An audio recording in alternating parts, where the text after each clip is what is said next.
მსოფლიო საფოსტო კავშირის წერილის წერის საერთაშორისო კონკურსი საქართველოში მე-13-ით იმართება. პროექტ საქართველოს ფოსტა, ეკონომიკისა და განათლების სამინისტროების მხარდაჭერით ახორციელებს და მისი მიზანი მოზარდებში წერილის წერის კულტურისა და წერილობითი კომუნიკაციის სახალისებაა. რა არის კონკურსის მთავარი თემა და როგორ შეუძლიათ მოზარდებს მასში მონაწილეობა? საქართველოს ფოსტის მარკეტინგისა და საზოგადოებასთან ურთიერთობის დეპარტამენტის ხელმძღვანელთან მაგდა სანიკიძესთან ერთად ვისაუბრებთ. მაგდა, მოგესალმებით, დიდი მადლობა სტუმრობისთვის და თქვენი დროისთვის. ძალიან სასიამოვნო და მნიშვნელოვან კონკურსზე უნდა ვისაუბროთ, რომელიც როგორც უკვე აღნიშნეთ, მე-13-ით იმართება ჩვენთან. საქართველოში პირველ რიგში მოდით კონკურსის მნიშვნელობაზე გავამახვილოთ ყურადღება, როგორც გლობალურად, ასევე ქვეყნის მასშტაბით და შემდეგ უკვე ახალგაზრდებისთვის თუ რამდენად მნიშვნელოვანი საქმე და ინიციატივაა ეს. დიდი მადლობა მოწვევისთვის და მოხარული ვარ, რომ კიდევ ერთხელ სტუმრობ საზოგადოებრივ მაუწყებელს, მივესალმები ჩვენს მაყურებელს. მართლაც მსოფლიო საფოსტო კავშირის წერილის წერის კონკურსი არის მნიშვნელოვანი ინიციატივა, რომელიც უკვე მრავალი წელია ხორციელდება როგორც მსოფლიო მასშტაბით, ასევე საქართველოს მასშტაბით. აღნიშნული კონკურსის ფარგლებში მოზარდები ეცნობიან წერილის წერის კულტურას. აღნიშნული კონკურსი მრავალი კომპონენტისგან შედგება, მათ შორის მნიშვნელოვანია ის, რომ კონკურსი ავითარებს ლოგიკურ შემოქმედებით აზროვნებას, ემპათიას, კომუნიკაციების უნარს და ასე შემდეგ. მნიშვნელოვანია, როგორც აღნიშნეთ, აღნიშნული კონკურსი მიმდინარეობს საქართველოში რიგით მე-13-ით, მსოფლიო მასშტაბით რიგით 55-ით.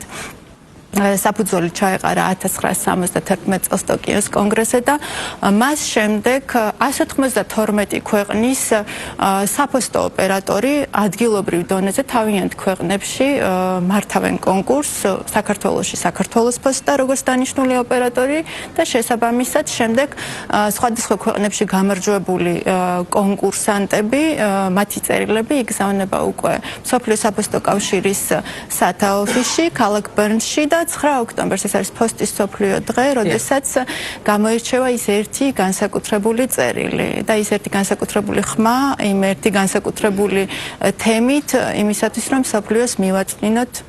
სწორედ თემაზე მინდა ჩაგეკითხოთ, საკმაოდ დიდი ტრადიციის კონკურსია, როგორც თქვენ უკვე აღნიშნეთ და ყოველ წელს არის თემები განსხვავებული. საინტერესოა 2026-ში რა თემაა შერჩეული და ასევე არგუმენტები ამ თემის შერჩევის რა არის? თემა როგორც წესი და ყოველთვის ასეა, რომ მსოფლიო საფოსტო კავშირი ადგენს, თემა არის ერთი, ყველა ქვეყნის და ყველა მოზარდისთვის. არის აქტუალურობიდან გამომდინარე გლობალური საკითხები, ეკოლოგია, უსაფრთხოება, მშვიდობა და ასე შემდეგ.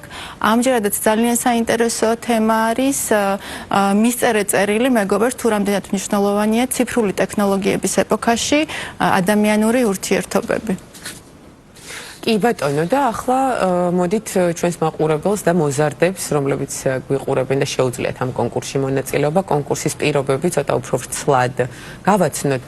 საინტერესოა ასაკობრივი ჯგუფი, ვისაც შეუძლია ჩაერთოს ამ კონკურსში და ასევე როგორ უნდა მოვიდნენ თქვენამდე, როგორ უნდა მოგმართონ. სიამოვნებით გაგიზიარებთ, ასაკობრივ ზღვარს რაც შეეხება, ხშირად გვეკითხებიან, რატომ არის კონკრეტული 9-დან 15 წლის ჩათვლით აღნიშნულ ზღვარსაც მსოფლიო საფოსტო კავშირი ადგენს და არა საქართველოს ფოსტა. ესე იგი წერილი შეიძლება დაიწეროს ხელით, წარმოდგენილი იყოს ელექტრონულად კონკრეტული ფოსტის მისამართზე, რომელიც შეიძლება მსურველებმა გაიცნონ ჩვენი ვებგვერდის საშუალებით და შემდეგ უკვე დედანი აუცილებლად უნდა იყოს წარმოდგენილი საქართველოს ფოსტის სერვის ცენტრში, საქართველოს მასშტაბით 78 სერვის ცენტრი თვით წარმოდგენილები და ნებისმიერი სასურველი სერვის ცენტრი, რომელიც შეიძლება მისამართთან ახლოს იყოს, რომ აღნიშნული წერილი მოვიდეს აი ამ სახით ჩვენამდე. რა თქმა უნდა, წერილის წერის ფორმა უნდა იყოს შენარჩუნებული, უნდა ვიცოდეთ ვინ არის გამგზავნი, ადრესატი, გარკვეული ესე იგი კრიტერიუმები არის, ეს არის 1000 სიტყვას არ უნდა აღემატებოდეს, მნიშვნელოვანია რომ რამოდენიმე ენაზე შეიძლება იყოს შესრულებული, აქაც შეზღუდულები არ ვართ. თარიღებია ძალიან მნიშვნელოვანი, 4 მარტიდან ჩვენ შეგვიძლია რომ მივიღოთ აღნიშნული წერილები 4 აპრილის ჩათვლით.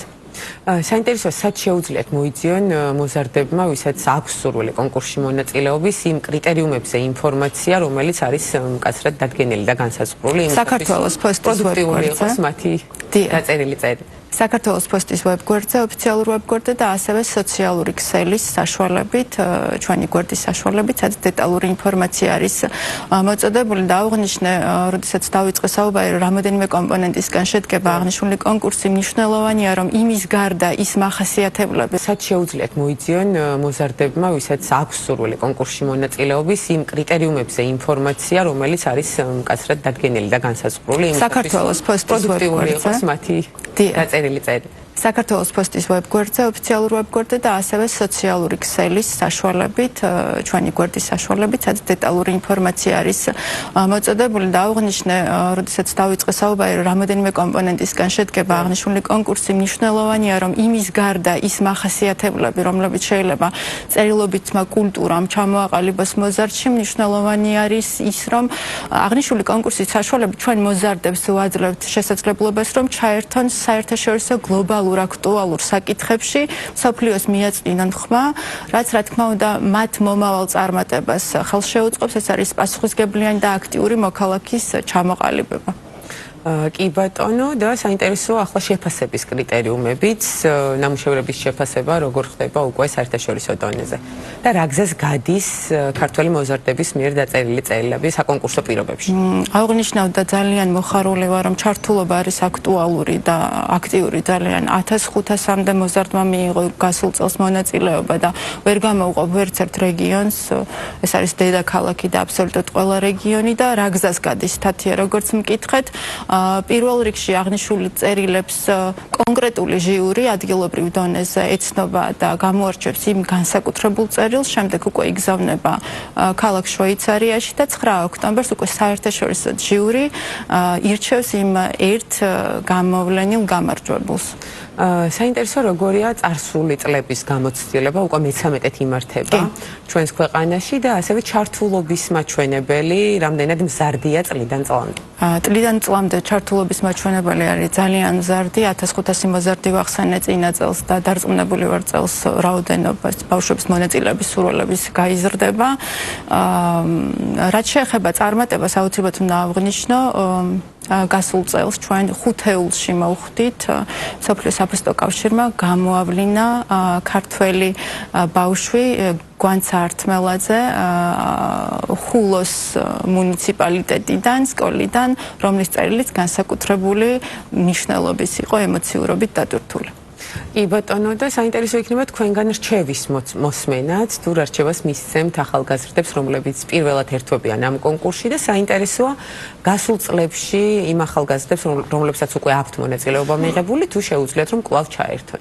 რა თქმა უნდა, ჩვენ ყოველთვის მოუწოდებთ და მოხარულები ვიქნებით, რომ ის ბავშვები, რომლებმაც უკვე მიიღეს მონაწილეობა, კიდევ ერთხელ იყვნენ მონაწილეები და ჩემი რჩევა იქნება, რომ მაქსიმალურად დეტალურად გაიცნონ იმ კრიტერიუმებს, რომელიც არის წარმოდგენილი საქართველოს პოსტის ვებგვერდზე და შესაბამისობაში წარმოადგინონ წერილი იმისათვის, რომ ჟიურიმ აღნიშნული წერილები განიხილოს. და იმ ფონზე და იმ რეალობაში, როდესაც კომუნიკაცია ძირითადად ციფრულ სივრცეში ხდება დღეისათვის, რა მნიშვნელობის მატარებელია წერის კულტურის შენარჩუნება, კიდევ ერთხელ რომ გავაჟღეროთ, თქვენგან საინტერესო იქნება. ციფრულ ეპოქაში, როდესაც ზოგადად კომუნიკაცია ციფრულ სივრცეში ხორციელდება, ძალიან მნიშვნელოვანია წერილის წერის კულტურის შენარჩუნება, რადგანაც აღნიშნული ჩვენ ხომ ბავშვებს ავთენტურ გარემოში ვაბრუნებთ. ანუ წერილის წერას აქვს თავისი სითბო, განსაკუთრებული ემოციების და ადამიანური ურთიერთობების მატარებელია წერილი. კი ბატონო, ძალიან დიდი მადლობა მაგდა სტუმრობისთვის, საინტერესო ინფორმაციის გაჟღერებისთვის. უსურვოთ ყველა ახალგაზრდას მოზარდს წარმატება, ვინც ჩაერთვება ამ კონკურსში. ინფორმაციის მოპოვება, როგორც უკვე აღნიშნეთ, თქვენს სოციალურ ქსელებსა და ვებგვერდზე შეუძლიათ მათ. დაგემშვიდობებით, დიდი მადლობა საქართველოს პოსტის მარკეტინგისა და საზოგადოებასთან ურთიერთობის დეპარტამენტის ხელმძღვანელი მაგდა სანიკიძე იყო ჩვენი სტუმარი და საუბრობდით მსოფლიო საფოსტო კავშირის წერილი წერის საერთაშორისო კონკურსზე, რომელიც ჩვენს ქვეყანაში უკვე მე-13 იმართება.